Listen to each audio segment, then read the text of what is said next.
What's up, guys? I'll let a few people jump in here, hopefully. Sorry I'm late, y'all. I'm late.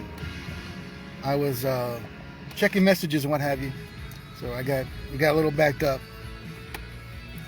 Let's see if I can get some people in here. I know I'm like 10 minutes late. Sorry, but I'm just going to talk about what's up there, Stilettos. I'm going to be talking about the attack on men and masculinity in general. This is something that's been on my mind for a while, and it needs to be talked about. What's up, Fred? Fred. Yeah, you'll know what I'm talking about, man. The attack on manhood, brother. The attack on men, masculinity. Oh, my boy Don. What's up, brother? What's up, puppy? So, yeah, Fred, you know where I'm coming from, man. Where are all the men? Where the hell are all the men? Well, you want to go live, puppy? Hey, I'm just trying to jump on here and talk about something real quick, man. I got something going on. So, where are all the men to defend all these people being attacked by the Antifa kids, by the BLMers? Where are the men? What happened to men? I mean, there was a time, me growing up, I remember hearing and seeing with my own eyes and my own ears, men standing up for people who didn't want to stand up for themselves or couldn't stand up for themselves. You know? Where are all these guys? Where are they at? They're gone. And it's because society has made being a man a bad thing. You can't stand up for yourself. You can't speak up for yourself. You're not allowed to defend someone who's being attacked for no good reason, obviously. Where the hell are all the men?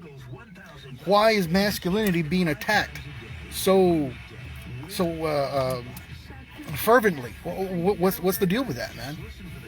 Why can't a man be a man? I'm not saying you got to be out there barbaric and be an MMA fighter kicking someone's ass. No, I'm not saying that. What I'm saying and what I'm asking is, where are all the men to stand up for the little old lady being harassed at the restaurant? For the little old man who's being harassed at the restaurant? Where the hell are they? Why does no one intervene in an incident like that and tell these punk little bitches to get the hell out of here? Where'd they go? Are men now, afraid of being a man? Is it so bad to be a man now that we got to go in hiding? What's happening, man? I don't get it. I don't like it, and this needs to be addressed. It needs to be talked about. And I'm not saying we need to revert back to caveman days. I'm not saying that. You can be a man without being an asshole. You can be a man without kicking the shit out of someone. But a man is prepared to kick the shit out of someone. A man's ready to do that. You have to be ready. That's just one of the things that we got to be ready, thinking about and ready for.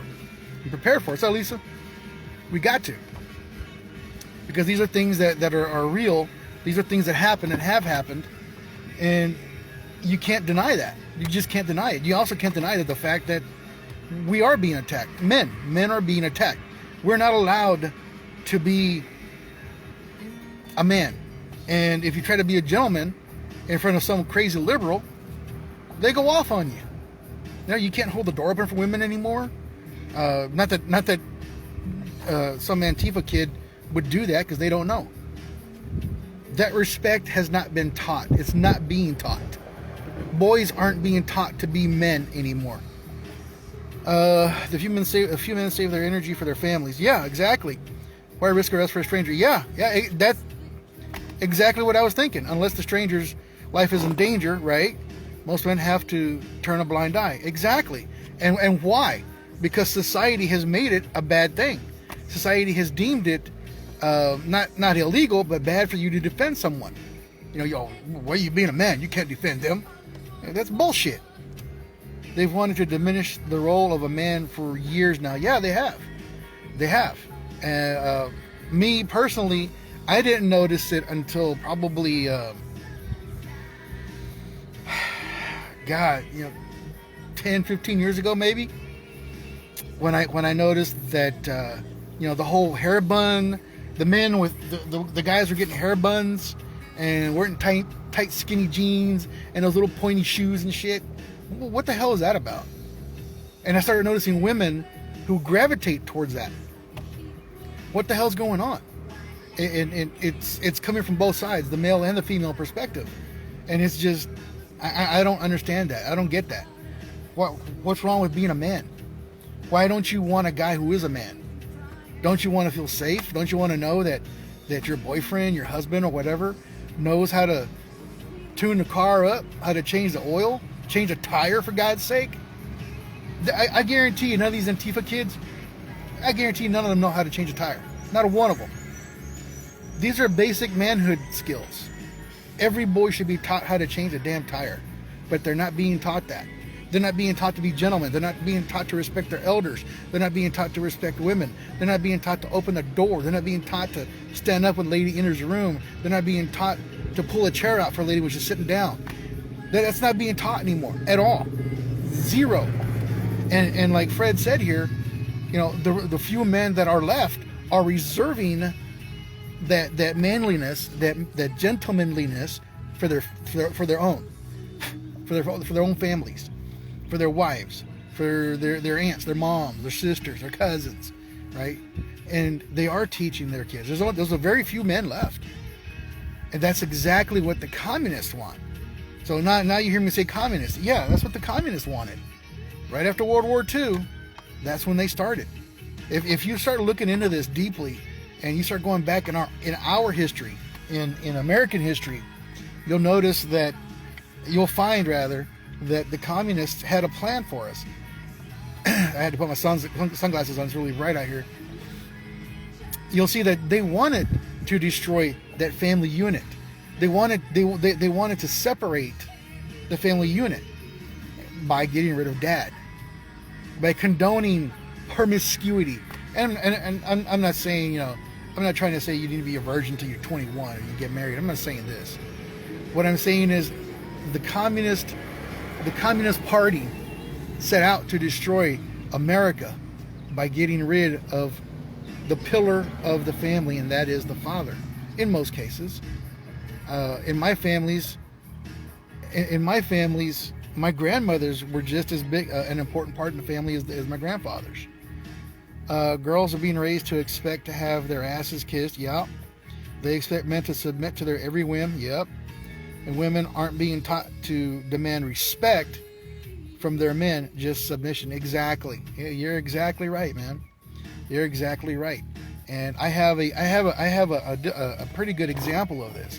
I worked with a guy back at NASA who, one day we were talking about boys and girls and about this actually. And he said, yeah, that's why I'm going to raise my daughter. I'm going to spoil her rotten. I'm going to give her everything she wants. And if she wants a bike, I'll get her a bike. She wants a new bike, I'll get her a new bike. She wants this, she wants that. I'm going to give it to her. And I looked at him, I was like, dude, you're going to create a monster. He said, yeah, I know. I was like, why would you do that? He said, because I don't want her picking just any guy. I want her to pick a guy who's going to make her happy. And I was like, so his interpretation of happiness is buying her whatever the hell she wants, pleasing her. Like Fred just said, women are being raised to expect and demand whatever they want from their boyfriends or their husbands. And when he doesn't give it to her, oh, he's no good. He's an asshole. Oh, he's a terrible person. That's not the guy's fault. That's her fault and her dad's fault or her mom's fault. Whoever raised her like that. And these expectations are stupid. They're stupid. And I think that's stupid of my coworker to have done that. That's not how you raise a kid. You don't purposely spoil a kid, and spoil as in make them rotten to where they're no good in society, to where they're no good in a communication level with another person in a relationship. That's exactly what he did. He ruined her, and he ruined her adulthood, and he's doing it to her as a kid. So yeah, it's gonna last for a very, very long time. I don't agree with that. I'm not down with that. My kids are gonna learn how to respect people, not just their mom and dads, not just their elders, people. You respect people until they show you don't have to respect them. Mutual respect is the only. Didn't bring my glasses. Mutual respect is the only sound basis for a relationship. Yeah.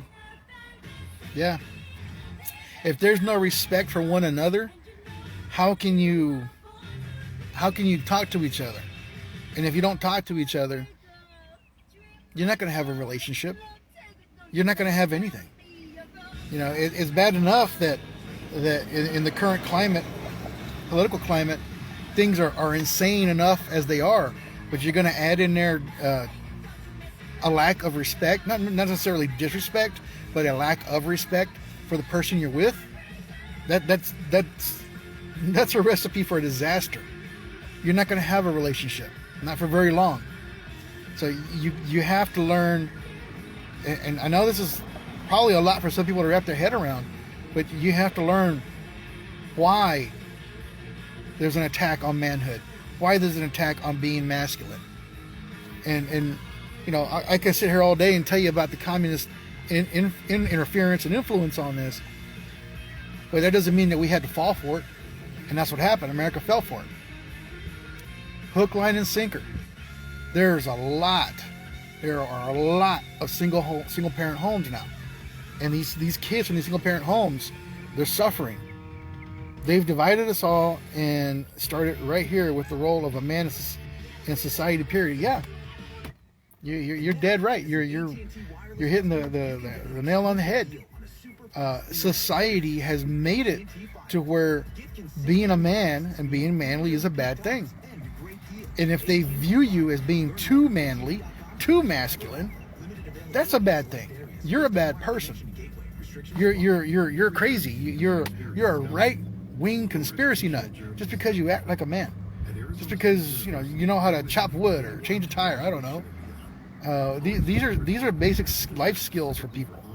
And speaking of society has got us to this level because they wanted civilization. They want civilized people. It's about submission, submit to authority. Yeah, don't question, just do what you're told. Yeah. Society has got it to a point to where if you don't submit to what society is saying, what society is showing you should be like, then you're not wanted. People want to shun you. Groups want to shun you. That has been happening for a while now. And honestly, I don't know how to fix that other than standing up and screaming, "Hey, take that bullshit and stick it up your ass." But that's the guy in me. That's the man in me, because I don't like being played with. I don't like being toyed with. I don't like being part of someone's little game. And when I say that, I'm talking about society. It's just not. That's not something I do. How to fix this? I don't have a lot of ideas on how to fix it. I don't. I ain't gonna lie. I don't. Keeping to ourselves, that's just not gonna work. It's not gonna fix it. Submissive men create the same in their sons too. Yeah, you're right. As daddy does, son will do. Yeah. And there are too many boys like those Antifa kids. Hey, get that! And here you go. That is a man riding his horse. Now, ain't that something? Ain't that something? I'm sitting here in the parking lot of my neighborhood, and I ain't lying to y'all. I live in the county. I live outside the Houston city limits. That's a regular thing for me. I see men riding their horses all the time. I live in the middle of several corrals, several horse stalls. Or horse corrals rather, and it's an everyday thing for me, and I love seeing it. It's freaking awesome, man. I think that's the coolest thing one could see. Society isn't raising women anymore either. Just prima donnas, yeah, with unrealistic expectations of relationships and life. Yeah, and that's insane that you say that, man, because look at Instagram. How many of these little girls, mind you, how many of these look, if you're a grown ass woman and you want to show off your tits and your ass, cool. But why are you letting your 15-year-old little daughter do that? Why are you letting your 10-year-old daughter do that? That's happening here on Instagram. It's happening on TikTok. It's happening on Facebook. It's happening all over social media. Yet, you don't get mad at your daughter. You get mad at people commenting about your daughter. That's kind of stupid in my opinion. That's kind of stupid. I would whip my daughter's ass. If I had a daughter and she was trying to show her ass off, son, that little girl ain't going to sit down for about 2 or 3 days. Because I am going to tan her hide, son. I'm going to whip her ass with a belt. I'll do it Mexican way. I'll get a chancla. I'm going to whip her ass. You don't do that. You want to do that? You leave the house when you're 18. You go do that in your own place. You're not going to do it in my house. Not my daughter. No. No, sir. You can kiss that shit goodbye. Let me catch up here. And yeah, the prima donna thing, that's just, what the hell, man? What is going on? What makes anyone think raising a kid, a daughter, to be a prima donna, a little spoiled brat, is a good thing? There's nothing good about that at all. You're raising a rotten human being is what you're doing. You recall this starting back in the early 90s with women entering the military. The whole dynamics changed. The sexual harassment classes for men, oh, I remember that, were basically, you're damned if you do and damned if you don't. Yeah, you're exactly right. You're exactly right. Looking back at it, I did notice that. Let me read this one here. Any inch of skin that should be covered would be red. Yeah, yeah, exactly. If you teach your daughters, and I'm talking about strictly girls here, if you teach your daughters to respect themselves, oh, hang on, unwanted visitor, brown recluse, had to kill it. If you teach your daughters to respect themselves at an early age, they're not going to be down with all this showing their tits and ass off on Instagram or online at all. They're not going to be down with this unrealistic expectation of women that the magazines put out for them. I can't even think of a woman's magazine right now, but you know what I'm talking about. They got all these little skinny chicks on there with little bitty hips, little bitty waists, and little bitty whatever. That's not realistic. That's not realistic at all. And they've been doing this to our women for decades. So you can also argue that womanhood has been under attack for decades, as manhood has. So we're both under attack, but I just want to address the masculinity part of it. I'm sorry. Let me catch up here. Oh, the military thing. Okay, so I got a story for you about the military. All right, this is my personal experience, and this happened in '89, March of '89, March of 1989, at Camp Lejeune, North Carolina, a Marine Corps base. And I was way off in the back. And for you Marines here listening, you know when I say way off in the back, I'm talking Courthouse Bay. Right, I was by the water in the back. I was way the fuck back there. So my platoon, we have to march down to headquarters, to the main office. I don't remember for what. We had to go down there in formation. So we're standing outside company headquarters in formation. And we all saw. We're standing at ease, and we all saw off to our 2 o'clock, 1 o'clock, 2 o'clock, there was a Marine walking by, and we could tell it was a female. And, you're talking out of the side of your mouth like, hey, you see that? Hey, is that a woman? Is that a chick? And, you have yes, no, I can't tell, what have you. But then, instead of walking straight across, she got about halfway and then took the sidewalk directly towards us. And we're like, okay, here, we're gonna get a look at her. And she was very pretty. She was an attractive woman, girl. Turns out she was a corporal. So she walked by us, went inside the building. She could have gone in the other side of the building, but she chose to turn, come towards us, and then go into the building on the side we were on. And then inside of 2 minutes, a minute, out comes this sergeant major or first sergeant. He was a first sergeant, old grungy Marine, about 6'7", big ass Marine. And he's yelling at the top of his lungs, "Which one of you goddamn bastards catcalled my Marine? Which one of you sons of bitches disrespected my corporal?" And he's just going on and on. And we're like looking around like, what the hell is he talking about? Is he talking to us? Yeah, he was talking to us. So apparently she went inside and told that first sergeant, her commanding staff NCO, that we catcalled her. We whistled at her. We were making noises at her, whatever. We didn't do that. No one did that. No one. So it got to the point over the course of like 2 days where our platoon leader, one of our own guys, mind you, we're fresh out of boot camp. You go from boot camp straight to your school. So we're in school. I've only been in the Marine Corps now probably a grand total of 4 months, 4.5 months. And here I am facing sexual harassment charges. Why? Because some girl just wanted to do it. She wanted the attention. That's it. I'm 19 years old facing sexual harassment charges. That's the kind of women we're dealing with now. And I can guarantee you that crazy bitch raised a daughter just like her and worse. Worse than her. I guarantee it. Because it came out in the end, she was lying. We all knew she was lying. But it came out in the end why she did it. Because she was the other woman. She had just got dumped. She had just been dumped by some other Marine she was dating who was married. He was married. She was the other woman. So to spite him, to spite any Marine, she got us in trouble. That's the kind of women we're dealing with today. They just want attention and cause trouble just because. Just because they want attention. They want to cause trouble. That's it. That mentality is what we have to deal with.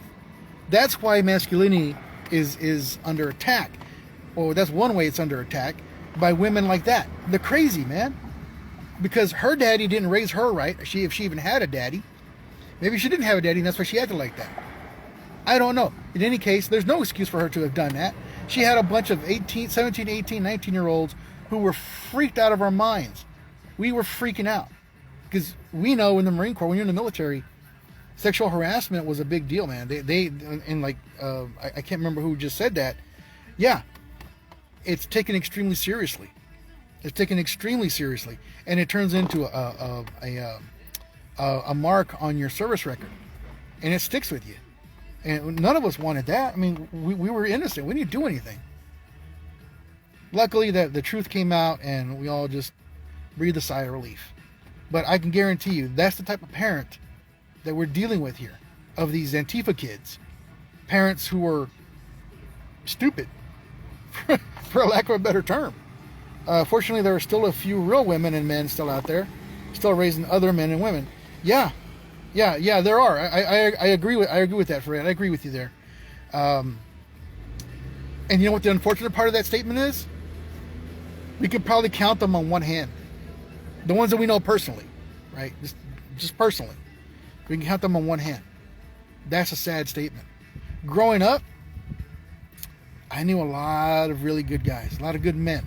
Right? As a kid, I remember looking up to my uncles, my cousins, friends of the family, my teachers. A lot of people don't know this, but a majority of my teachers were all black. All of them. I think I only had 1, 2 that weren't black. All up until the 8th, 9th grade, somewhere in there. They were all black. And you know what? I fucking loved them. I went back and visited them after Marine Corps graduation. And you know what I did? I hugged them all. And I thanked them for being as hard on me as they were. And they were hard on us. Back when when we had real teachers who actually gave a damn about teaching kids. They all did.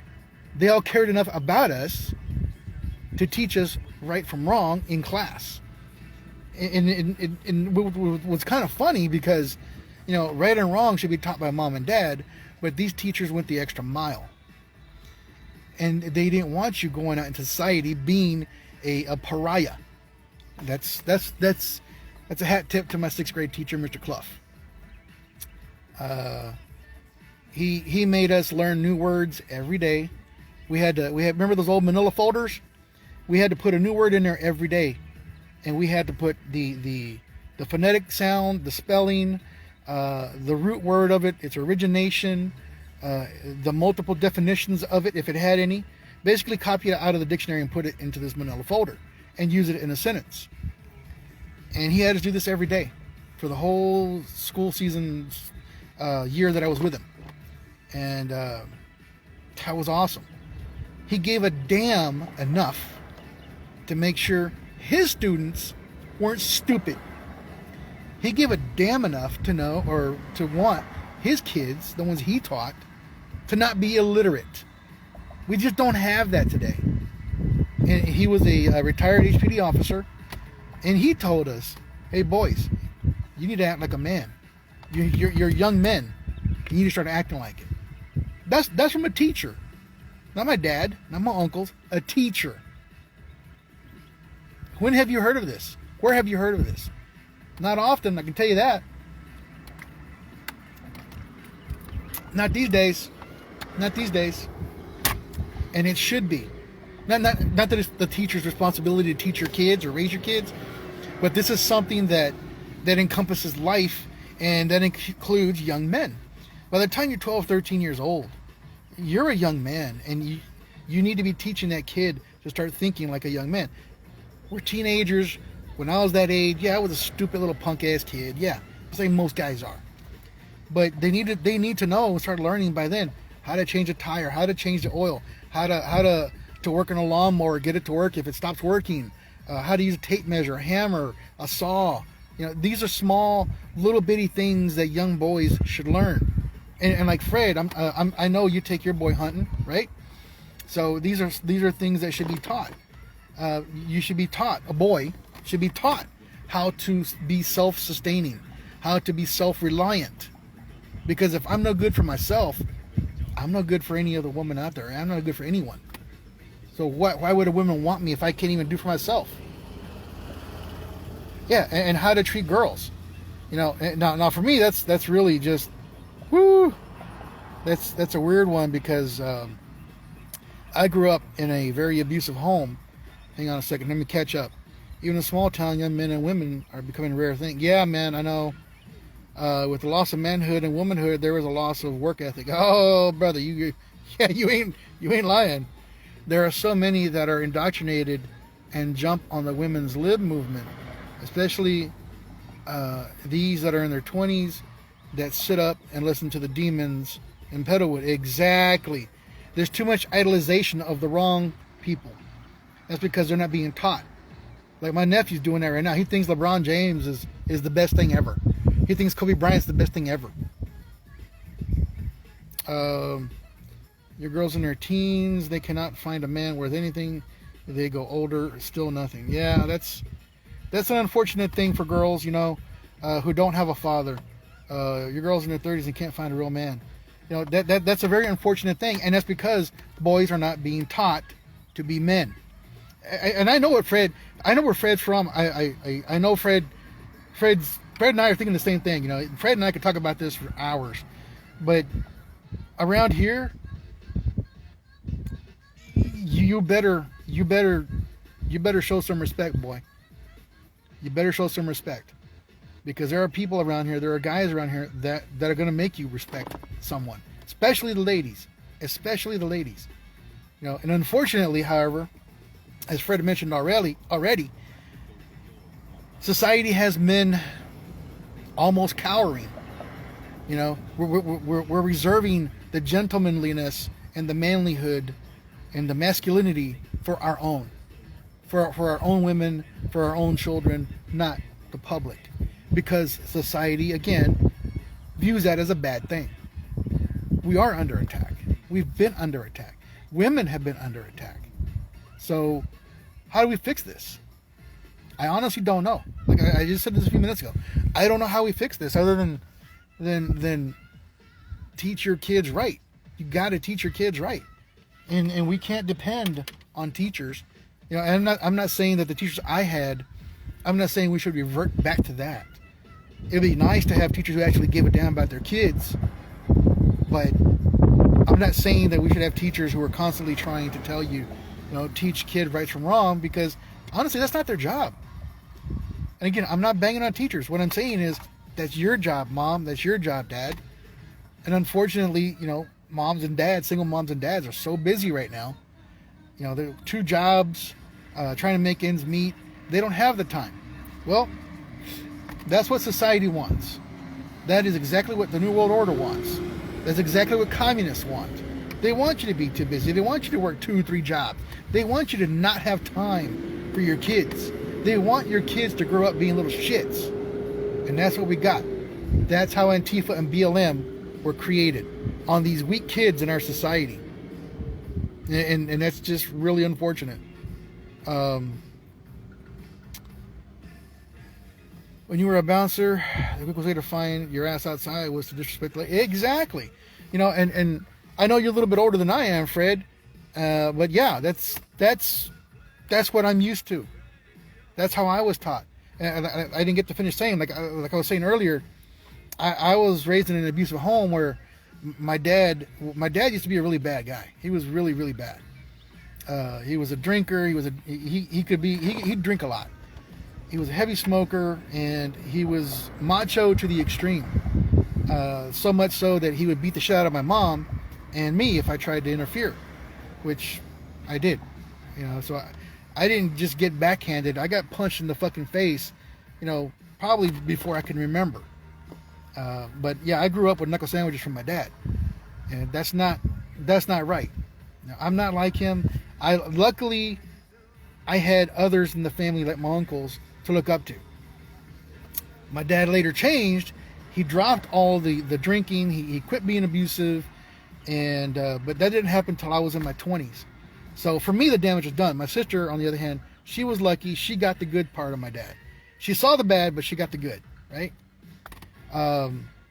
So for me, it's a bit different, and I'm not saying that you should grow up in an abusive home. You don't want that, but I saw what a bad guy can be, and I don't want that for any woman. No woman should have to go through that. Let me catch up here. The divorce courts, divorce courts are set up to rape the men. Every single one. If a man wins custody, if a man wins, not alimony, but child support, dude, that's a rare thing. Super rare. Very rare. But the courts are set up to go to the woman. Your husband's a real man, and we did our best to raise good young women. They know how to work hard. We live in the country, so they learned good. And honestly, I was lucky enough to have been raised in the city, in the hood, and have family who live on farms. So we'd go visit, and it was a totally different world to me. Everything was a lot slower and a lot easier, a lot quieter, obviously. But I enjoyed that time there at the farm, walking through the cornfields, walking through the tomato patches, through the orange groves. That was cool for me. I enjoyed it. They have to make the time. Yeah, mom and dad have to make the time. Yeah, I know how far you drive, man. That's a hell of a drive, brother. You leave home at 3:30. God, dog, man. Yeah, you do. That's something that I like about you, Fred. You actually make that time to be with your boy. And driving as far as you do. I complained about driving 36 miles one way, and then 36 back home when I used to work at NASA. But I know where you live. You live out in Victoria, and you're driving all the way up towards Hobby Airport. That's a long haul. That is a long haul. That's not something I'd want to do. But you're doing it, man. So hats off to you, brother.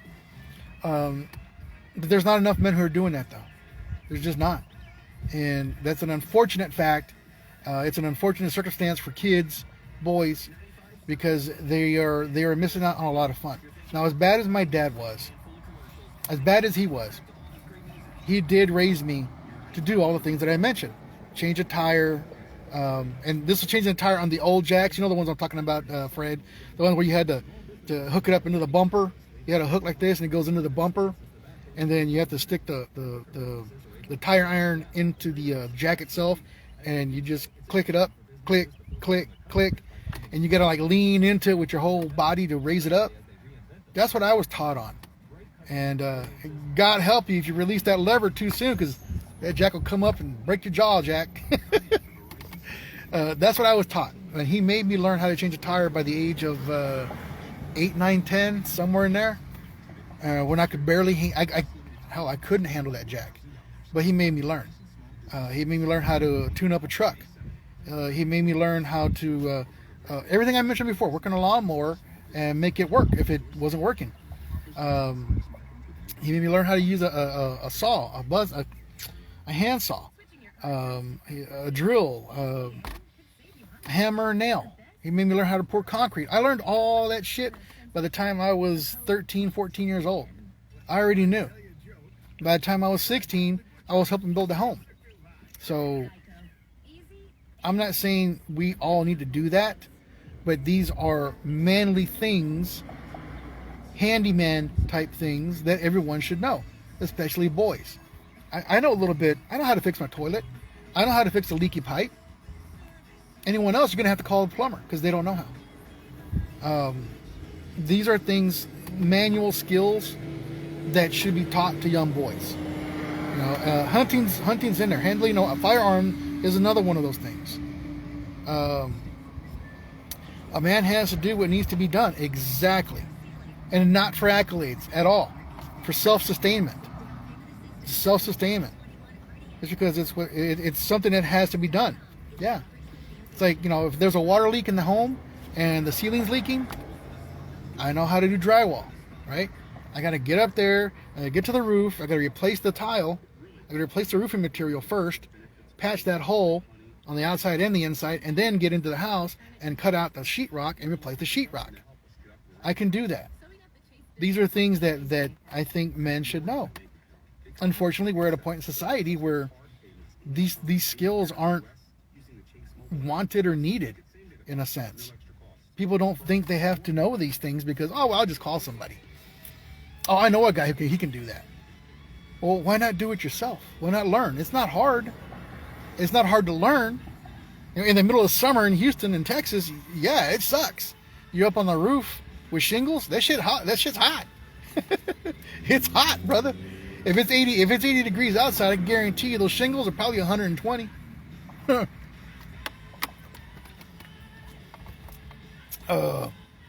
Strike that. 6 or more manly. You got 7 nieces. All of them are more manly than their men. Wow. Hey. Change their own flats. Carry extra clothes just in case they have to take care of it. Yeah. And I think women, it would behoove you, ladies. You'd be doing yourselves a favor if you learn some basic auto mechanics. If your car stops for whatever reason, at least you'll know. Well, I'm out of gas, so duh, I should have put gas, right? Well, it's making a knocking sound, so did it need oil? Learn how to check your own oil. Learn how to check your own tire pressure. Learn how to change your own tire. You may not be able to handle it, but at least you know how. And hopefully a gentleman will stop and help you. I think basic mechanic skills for women are a very handy thing to know and have.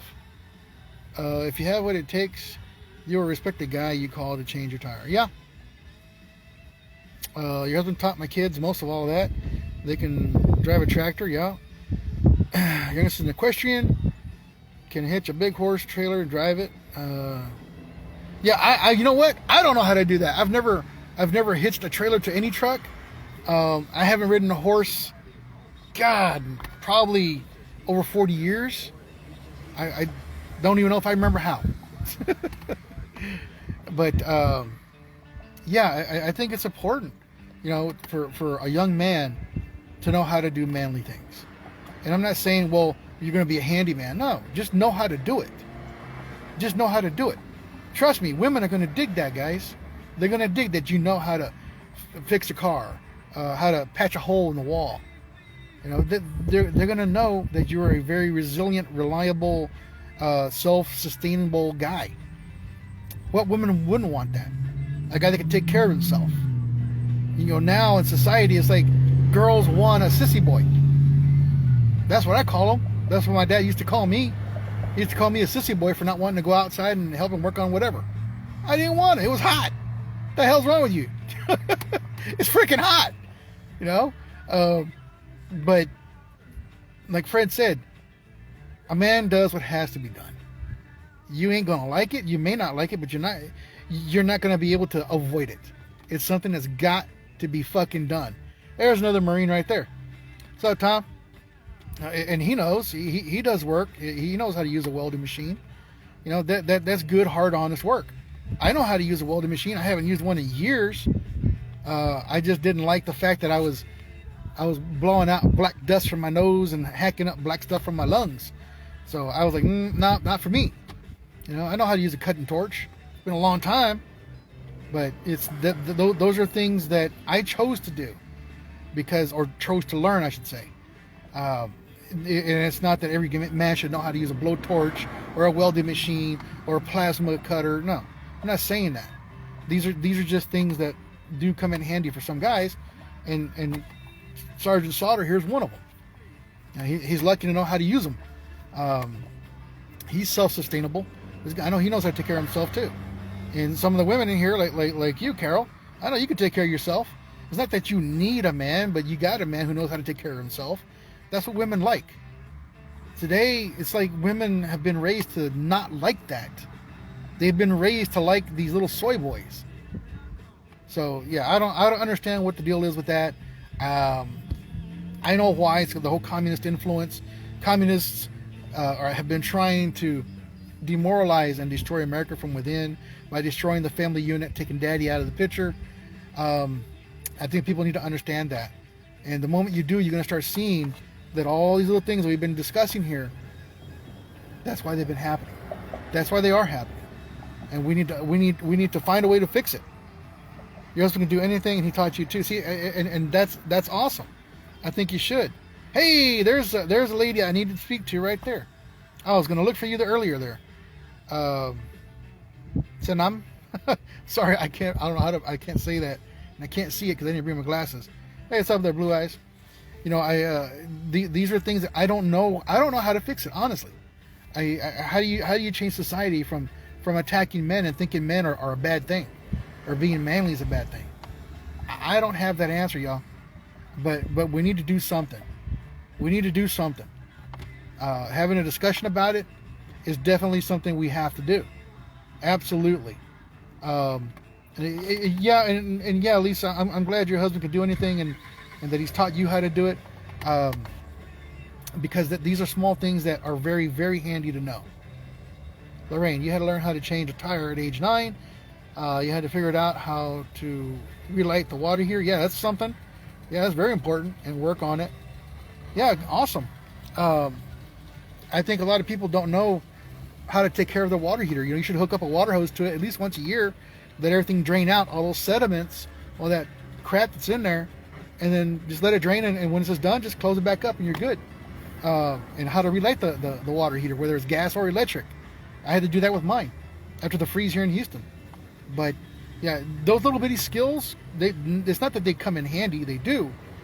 But if your man knows how to do it, and you want to let him do it, go ahead. If you know how to do it, I think that's awesome. You can check the pilot on the stove, and I'll go check the pilot in the water heater. So these are very small things that I think all people should know, because they do come in handy, and actually they are necessary. You want to take a cold shower? Leave the pilot light off. You'll take a cold shower? We need to rent a hall, have a get-together, talk about these things face-to-face. Brother, you're reading my mind, Fred. You're reading my mind, brother. That's exactly what I'd like to do. I would like to get together, get a bunch of men together, and start some kind of thing where, I don't know, we take, we just talk about it. I'm not going to say take kids out and show them how to camp and stuff. That is stuff that I think would be cool to do, but, not immediately, But yeah, I would definitely like to do that, man. Absolutely. You have to also be a man in my household. And you know what? That's good and bad. It's good and bad because you know how to take care of yourself. That's what that tells me. It is bad though because, for women who have men in their lives who don't know how to be a man, that's disappointing. It's very disappointing.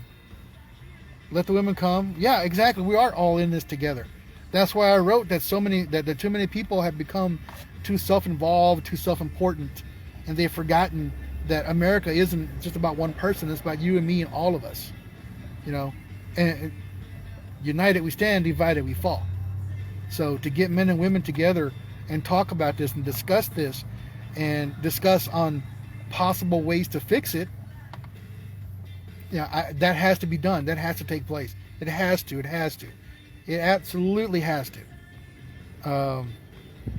Yeah, I bet you're in shape. Having to lug and carry stuff around. They aren't small. We know a guy who runs a heating AC. Plenty of money for changing furnace filters because no one is taught anything anymore. Yeah, exactly, Fred. So are you saying, Carol, you have a giant water heater or what? When I go back to the reservation, we chop down wood and haul water with manuals. There you go. Yeah. And you know what? Back in the old days, men used to look for a woman who could do that. That's real talk. Men used to look for a woman who could chop wood, carry it, start a fire, take care of the kids, tend to the cows, the cattle, whatever, the chickens, while he's out, hunting and doing whatever, right? Bringing food home, putting food on the table. These were very, very important things. Yeah, they're basic skills. Women held their own. Yeah, exactly. Yeah, I want to talk to you. I want to talk to you. It's good to see you too. I'm going to shoot you a DM here in a little while. Man, we're working at home. Yeah, I know, exactly. Sorry, you guys. It's kind of warm out here. Damn it. This bottle has a weird tip to it, so every time I take a drink, water squirts out when I tilt it back down. Like I'm all splattered. Damn it. Anyway, so yeah, we have to find a way to bring this up, put it on the table, and try to find solutions, possible solutions, fixes, what have you, for this epidemic, this real epidemic of attacking manhood and masculinity. Because I'm seeing too many guys not be guys. I'm seeing too much of that. And I'm seeing too many men who, not out of fear, but don't want to say anything because, well, so society's going to browbeat you down. So, yeah, why would I want to do that? I don't know this person. They're on their own, man. If you can't take care of yourself, that's your problem. I understand why. I get that. Trying to keep up with the Joneses has led to both parents having to work. Yeah, exactly. That's another thing. Greed, man. Money. Damn it. During the freeze in Midland, your husband left out of town for work. My kiddos and I built a fire outside and prepared our meal. And see, that's awesome. I think that's cool as shit, man. That's super awesome. Oh, well, thank you, Carol. I'm not Mr. Answer Man. I'm going to tell you straight up. I don't know the answer to this problem. I'm just saying that I recognize there's an issue. I know there's a problem. I'm not the only one. I know that. My question is, who else sees this, and what do you think we should do about it? Because this is an issue, and it could be a really, really bad issue.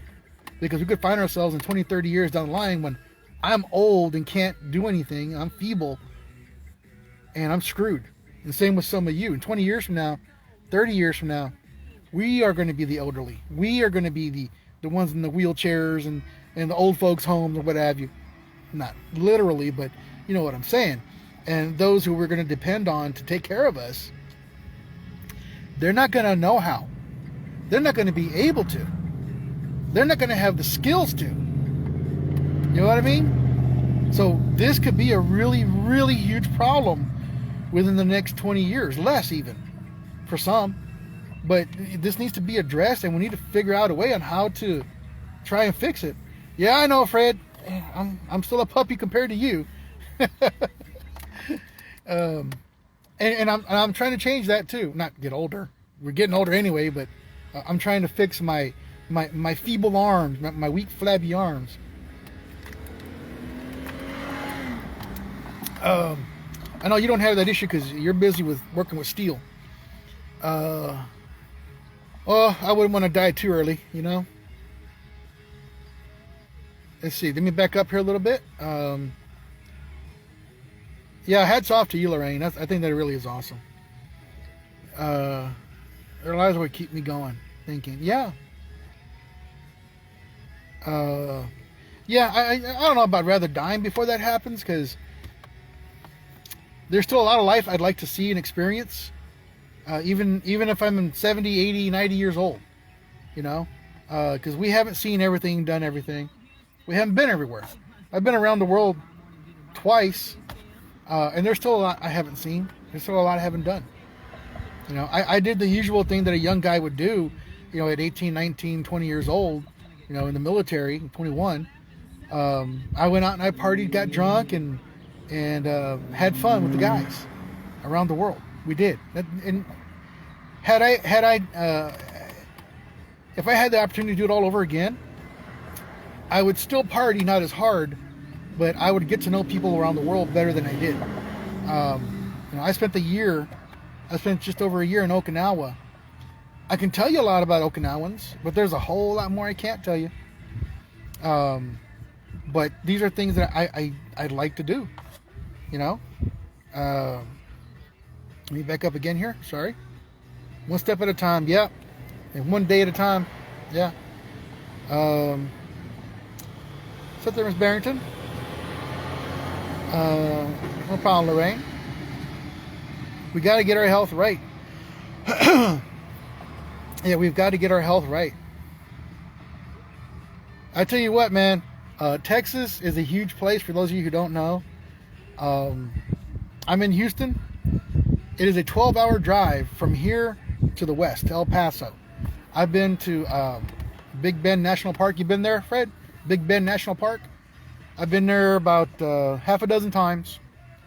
Every time I saw something different. I visited something different. It's a beautiful, beautiful place. It's got desert. It's got flowers. If you're lucky enough to go in the springtime, which I recommend, early spring, hopefully it has just rained in Big Bend. You're going to see the most beautiful blooming flowers, Texas bluebonnets, Indian paintbrush. You're going to see an awesome, awesome landscape. It is going to be amazing. And up in the mountains, and it's called Chiso's Bend, there is it's like a resort. They have like three different styles of apartments or motels you can stay in. I stayed in all three. It is a great place to go to. And I'll tell you this. You can try and make reservations, but they're booked year round. I'm not exaggerating. Big Bend National Park up in Chiso's Bend is booked year round. What I did, and I'm not saying you should do this, but what I did, yeah, I've seen the Marfa Lights, they're awesome. But what I did was, the first 3 or 4 times I went with a buddy of mine. We're both photographers. And we got there like at 4 or 5 o'clock in the morning, and on purpose, by design. So we started out from Houston about, I don't know, noon, 1, 2 o'clock, a little later to get at Big Bend at that time of the morning, because then what you do is once they open up the main building, which is about 6 or 7, you go in there and ask for cancellations. Did anyone cancel today? Every time, yes. Someone canceled or someone was a no-show. You got a room. And probably at a very discounted rate. Why? They just want to fill the room, man. That's it. The room for that day. And then what you do, by noon, you go back and ask, hey, any cancellations? Yeah. Then you get another room. You keep doing that for as long as you want to stay. And it works. It's going to work. I'm promising you that. It's going to work. It worked for me 6 different times. So it's going to work. The park is the crater of an extinct volcano. Big Bend? Is it? I didn't know that, man. Honestly. All the times I've been there, I didn't know that. I've seen black bear there. I've seen wildcats, cougars, lots of snakes, scorpions. It's a beautiful place, man. I love that place. 3rd, 4th person I've met in IG from Houston. Wanted to move to Texas for a stretch, but land is so expensive. It depends on where in Texas. Well, I don't know, maybe. It may depend on where in Texas you go. Like if you're going to be near a big city, yeah, it's going to be expensive. But like if you're between cities, like I was going to move north of Austin back in a good 10, 12 years ago, maybe longer. And I had a plot of land I was going to buy, but that's when I got laid off. So plans changed just like that. So the land at that point, at that time, wasn't that expensive, but the area was nice. I was raised in Houston. I love Houston, but man, I'd love to get the hell out of Houston. I really would. And Fred knows it's busy here, man. It's just bam, bam, bam, bam, bam, and I'm tired of that. I need a different scene, man. I need a different scenery. But anyway, listen, guys, I'm gonna bail on y'all here. I'm gonna go. We'd have to relocate with my hub's job. You could find something here in Houston. I guarantee you that, or around. I'm gonna take off now, but I just wanted to bring that topic up about the attack on masculinity and what we should do about it, man. It's something that we need to talk about. And I like your idea, Fred, of like renting a hall, getting a bunch of people in there and just discuss this. You know, what the hell's going on? You know, what can we do? How can we fix this? Because we need to fix this. We have to. You know, if we don't, no one else will. No one else will. All right? So you guys take care, and I'll talk to y'all later.